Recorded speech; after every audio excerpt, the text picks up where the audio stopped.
Bonjour, Bonjour, comment tu vas? ça va très bien et toi? Écoute, merci d'avoir accepté. Hassan est avec moi au Syntec pour le programme Accélération et on est juste aujourd'hui ici à se réunir pour parler de ce que tu fais, de te découvrir et de voir sur quoi tu travailles. Alors, mon cher Hassan, présente-toi. Ok. Donc, je m'appelle Hassan El Rakawi, je viens d'Égypte et j'étudie en maths pure à McGill. Je gradue ce décembre, j'espère. Tu Et espères, c'est pas sûr. Donc, tu espères graduer à McGill. ce décembre, oui, c'est ça le En plan. décembre. Pourquoi tu espères que ce soit en décembre? Ça fait longtemps car j'ai commencé septembre 2019 Ok. en étudiant en maths pure et je pensais finir dans 3 années. Mais premier semestre, lockdown est venu, Covid est venu, j'ai commencé l'entrepreneuriat. Et depuis là, ça a pris beaucoup de Tu es temps. tombé malade et tu as pris l'option de l'entrepreneuriat. La plus grande maladie sur Terre, c'est l'entrepreneuriat. Exactement. Et c'est ça, je pense depuis 2020, j'ai commencé l'IDANA, notre compagnie. Et qu'est-ce que vous faites? Donc on a une nouvelle technologie, on peut produire les légumes dans du sable sans manquer aucune goutte d'eau. Et on a déjà une ferme commerciale en Égypte et on espère amener cette technologie dans toutes les régions où il n'y a pas d'eau. Comment ça se fait que tu transiges de mathématiques à légumes, fruits? Ok, j'étais toujours passionné par l'agriculture juste à cause de la simplicité. Et je pense que ça a commencé quand j'étais au cégep, j'étais à Marianopolis, aussi ici étudiant en maths. Après, j'ai eu une présentation en classe de Loufa Farms. Donc, c'est une ferme urbaine à Montréal, rooftop farm, Oui, je m'en qui rappelle, je connais produit bien. des légumes vraiment proches de nous. Et quand j'ai vu cette présentation, ça m'a touché. Je pensais c'est vraiment bien. Juste, tu fais des légumes, tu sauves de l'eau, tu donnes des bonnes nourritures aux gens. C'est comme ça peut être un life purpose. Je peux dédier ma vie à ça. Et j'avais 17 ans au moment, et depuis ce moment-là, je pensais, c'est ça que je veux faire dans ma vie. L'agriculture, faire de la nourriture pour les gens, et c'est ça. Pourquoi tu es allé en maths? Mais quand j'ai vu le track d'agriculture, je pensais c'est pas vraiment ce que je peux faire. Je n'ai pas beaucoup à donner, à étudier 4 ans de toutes les différentes techniques. Donc je pensais que ça peut être un business. Que quand je vais travailler un autre travail comme corporate job, quand je pris ma retraite, je vais faire de l'agriculture. Et c'était ça le plan. Donc je disais, je travaille comme actuaire en utilisant mon degré de maths. Et ça se peut vers 2030, je vais prendre une petite retraite et essayer de faire l'agriculture. Mais quand le Covid est venu et le lockdown, on avait plus de temps à rechercher. Et moi, en main, j'ai recherché qu'est-ce que je peux faire après la retraite. Et j'ai trouvé cette technologie qui faisait beaucoup de sens. Faire légumes dans du sable. Puisque je viens en Égypte, on a beaucoup de sable et on n'a pas d'eau. Donc ça avait l'air révolutionnaire. Ça, on va revenir en arrière. Ok. On va revenir en arrière. Donc, toi, tu as vécu toute ta vie en Égypte. Oui, c'est ça. Et tu es venu ici pour ton college. Je suis venu ici pour mon secondaire, Secondaire, en ok. école, avec ma famille. Ok, d'accord. Oui, Comme mon petit frère, il est venu à l'âge du secondaire. oui. Et qu'est-ce que tu as laissé en Égypte?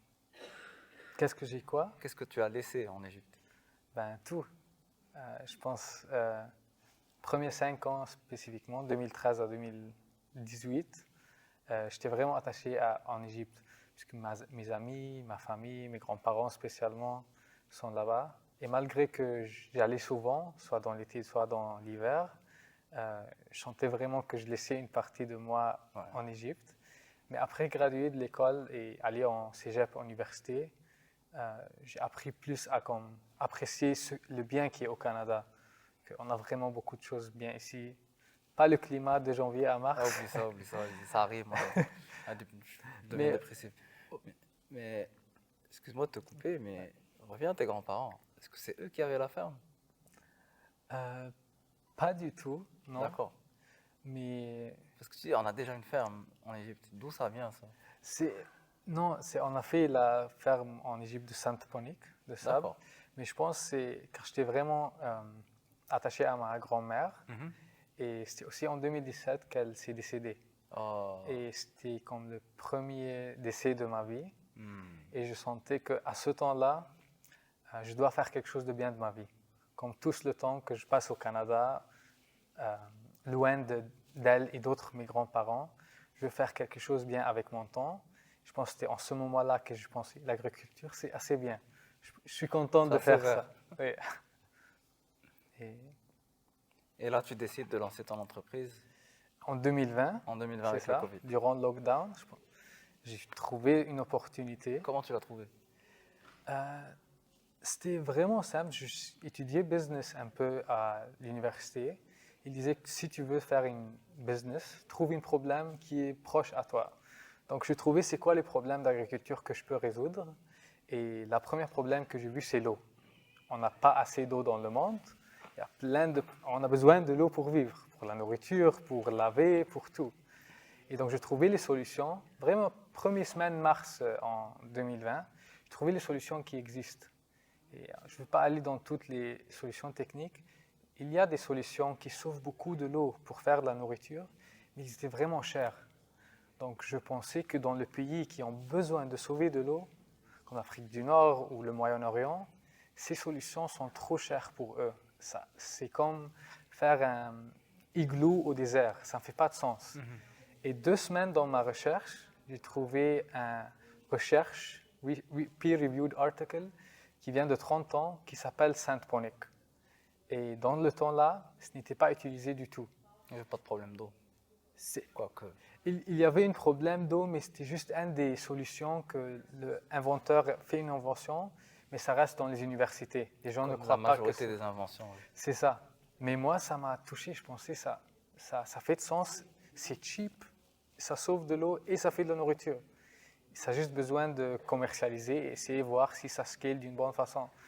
Donc, je me suis lancé dessous et c'est ça, ça a fonctionné. Je comprends. Parle-moi de la technologie. De Saint-Ponic elle-même, c'est vraiment, vraiment simple. Tu connais le Nil en Égypte? Le Nil? Le Nil? Oui. Ça, c'est le Nil ou l'eau généralement, c'est la raison de la civilisation. Oui. Car tu as le Nil avec les poissons. Chaque année, l'eau avec tous les poissons et l'inondation a converti le désert en Égypte dans une terre vraiment fertile.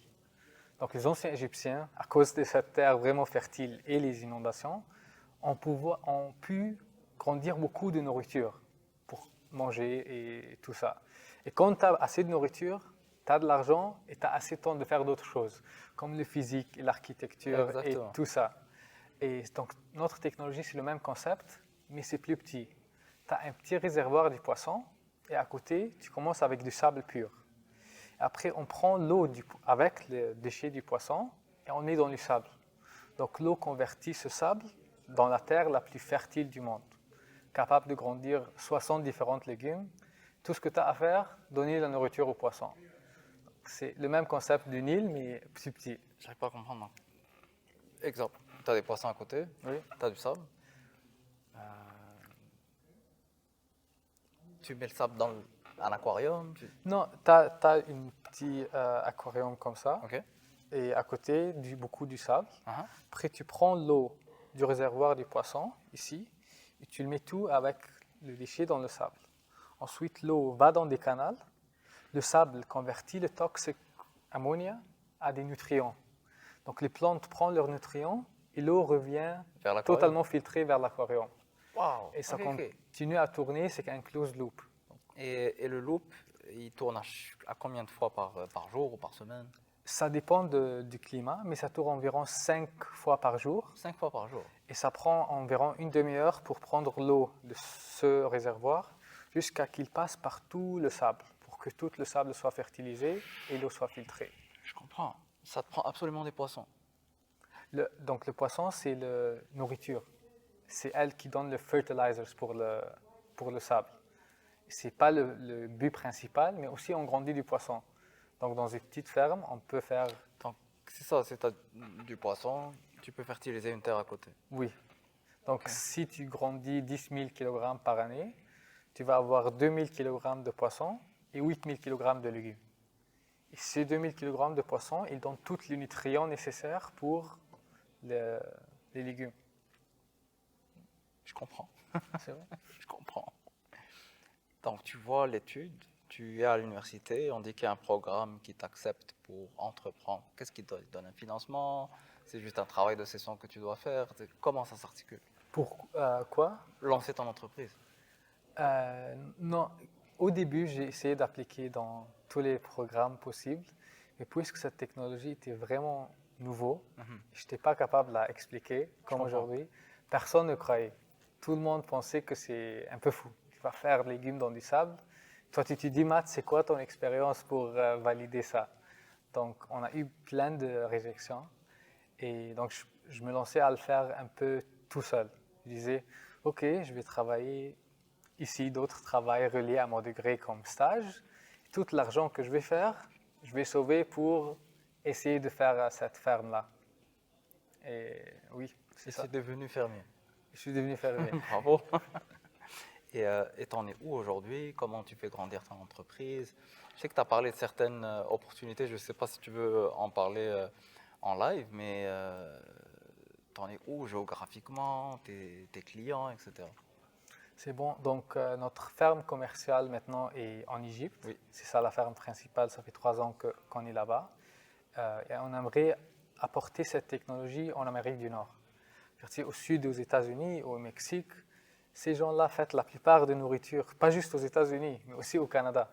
Ils ont des graves problèmes d'eau. Je le sais. Et jusqu'à date, la technologie qu'ils utilisent, je pense, c'est vraiment, il y a des bonnes solutions, mais c'est un peu trop cher. Donc mon but, c'est d'amener cette technologie qui a fonctionné vraiment bien en Égypte en Amérique du Nord. Ça, je comprends. Mais tu sais, je me mets dans la place soit d'un fermier. C'est qui ton client type? Est-ce que ça va être un fermier? Est-ce que ça va être une personne lambda qui a du sable à côté de chez lui? Use case possible, parce que tu viens vers moi, tu me dis, OK, il te faut du poisson et du sable. Et tu vas faire des légumes. Oui. J'essaie de conceptualiser ça.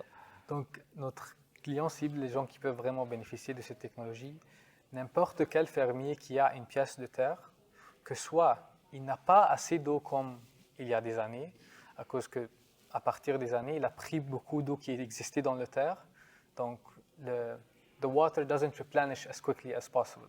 So il a besoin d'une solution qui un peu sauve de l'eau. Pour maintenant, la seule technologie qui existe pour lui, soit vraiment chère, ou il a besoin de beaucoup de chimiques. Ça, je l'ai compris. Mais tu vas venir avec des petits poissons rouges, comment tu vas mettre ça en pratique? Car c'est vraiment simple, car comme je te dis, si par exemple tu as besoin de 2000 kg du poisson, tu as juste besoin de 2000 environ, quelque chose comme ça, 2000 petits poissons. 2000 petits poissons. 2000 petits poissons. Et dans la plupart des pays, même en Égypte, où il y a des problèmes d'eau, ils ont des grandes industries d'aquaculture. Et ces industries, ils font le petit poisson. Donc si le seul barrier to entry que tu peux sauver de l'argent, sauver de l'eau et avoir tous les légumes, c'est avoir des petits poissons, ça peut être worth it. Mais c'est ça ce qu'on essaye de faire, leur montrer que cette technologie est fiable, c'est pas cher et ça peut leur donner plus de profit que ce qu'ils utilisent maintenant. Je réalise que ton business, c'est que tu es un bâtisseur d'écosystème. Tu n'as pas plus de différence qu'une industrie automobile en Allemagne où plusieurs industries se collent une à l'autre et puis you gotta make it work. Autrement, ça ne marche pas. Oui. Pourquoi tu as le succès de l'industrie automobile en Allemagne? C'est que tout le monde est à côté, toutes les pièces sont à côté. C'est pour ça que c'est très difficile de monter une industrie automobile. Même Tesla, ils sont allés en Allemagne pour continuer leur exercice. Donc je me rends compte que tu es vraiment un bâtisseur d'écosystème. C'est ça, c'est vraiment difficile, spécialement quand tu es un petit start-up de Montréal qui essaie de changer le futur de nourriture dans le désert. Super intéressant. Mais on pense qu'on est capable. Ça fait 4 ans qu'on travaille, on a des bons momentum. Donc on pense que le monde a besoin de cette solution. On doit juste trouver les early adopters qui pourraient le montrer au monde. Donc si je reviens à ta ferme en Égypte, tu as de l'aquaculture. Oui. Donc tu as un revenu de l'aquaculture. Oui. Puis tu as ta terre et qu'est-ce que tu fais? What do you grow dans la terre en Égypte? Donc, on a fait beaucoup de recherches pour savoir des restaurants, spécifiquement en Égypte, c'est eux qui peuvent sauver de l'argent de cette technologie, qu'est-ce qu'ils ont besoin. Et on a trouvé une liste d'environ 30 différents légumes qu'ils ont besoin.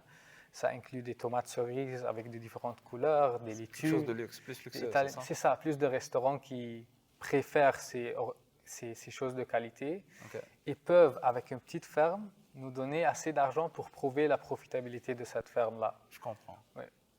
Et tu as été obligé de monter l'écosystème, c'est trouver les clients, trouver les restaurants et monter tout ça. Et leur montrer que les légumes qui est dans le sable est de bonne qualité. C'est pas mauvais. Ça a pris du temps pour leur prouver aux comme restaurants qui ont vraiment de qualité que ça va être une bonne qualité qu'ils peuvent se fier sur. Et what now? Qu'est-ce que tu cherches? Vers où tu t'en vas? Maintenant, la prochaine étape, c'est on aimerait faire un pilot project au Mexique, puisqu'on a beaucoup de contacts là-bas qui ont de l'expérience dans le food and beverage industry, soit des restaurants, soit des hôtels. Donc, on aimerait montrer notre technologie au Mexique, puisque le Mexique, c'est l'un des pays, les 25 pays au monde qui a le plus grand C'est un grand problème. manque de l'eau. C'est un grand problème. Et les solutions qu'ils essayent de faire ne sont pas assez faciles pour scale up. Donc, on essaie vraiment dans les prochains mois de construire notre ferme là-bas. Toi, personnellement, comme entrepreneur, c'est quoi les difficultés que tu as eues? Les quoi? Difficultés que tu as eues? Euh, Ça va, on manque pas d'eau. Mais toi, personnellement?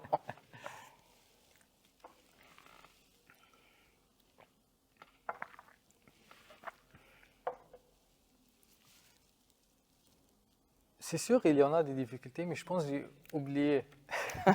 You move on. Je pense que L'interview est finie. j'oublie beaucoup les difficultés que je rencontre. Je le mets derrière moi. Mais c'est sûr, les grandes difficultés au début, c'est que No tu one's te gonna sens tout believe in seul. you. Tu te sens tout seul, oui, c'est ça. Tu te sens tout, spécialement Je vais te faire des tomates cerises avec des poissons. dans le sable. Et tu dis maths pure à Montréal. Ça, c'est tout un peu mélangeant. Je t'ai dit, il faut être taré pour être entrepreneur. Je pense que c'est ça. Il faut croire en toi-même au début. Et ensuite, avoir d'autres gens qui croient aux mêmes visions que toi. Mais je pense, oui, la difficulté au début, c'était juste savoir, am I delusional or is this real? Et tu dois toujours, chaque jour, te motiver toi-même que non, je pense que ça fonctionne. Pas je pense, mais j'ai fait des recherches, j'ai fait des essais. Et malgré tous les mauvais commentaires, je pense que ça fonctionne. Logiquement, avec tous les essais que je fais, le futur doit être comme ça.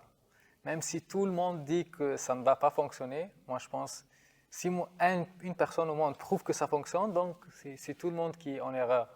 Et malgré que c'est vraiment difficile, spécialement quand tu as 19 ans, de savoir est-ce que c'est ego ou c'est confidence ou c'est quoi. Mais c'est ça, je pense que j'ai cru que ce que j'ai fait est bien et je vais voir est-ce que ça fonctionne ou non. Écoute, keep going. Et si les gens veulent tester ta solution, etc., comment ils peuvent te joindre? C'est sur notre On ne site sait web. jamais. Si jamais vous voulez prendre du sable, des poissons et faire grandir des tomates cerises, je rigole, mais c'est un immense problème qui touche énormément de personnes au monde. Et, on est choyé dans notre société. Tu veux des légumes, que ça, tu vas à l'épicerie pour en prendre, mais c'est un problème majeur qui touche beaucoup de personnes. Et je sais que ton business model, là, c'est plus l'hôtellerie ou peut-être autre domaine qui veut s'en venir, mais si les gens sont curieux, ils veulent se joindre à toi, comment ils peuvent faire ça? Ils peuvent voir notre site web, on va avoir plus d'informations dans les prochaines semaines. Et aussi notre LinkedIn page, on va avoir beaucoup de ressources sur ça pour, même s'ils vont un système comme dans la maison, ils peuvent apprendre à comment le faire et je l'encourage à essayer s'ils n'ont pas d'autres options. Parfait, écoute, je te remercie beaucoup pour ton temps et keep going, man. Merci beaucoup, Amin. Take care.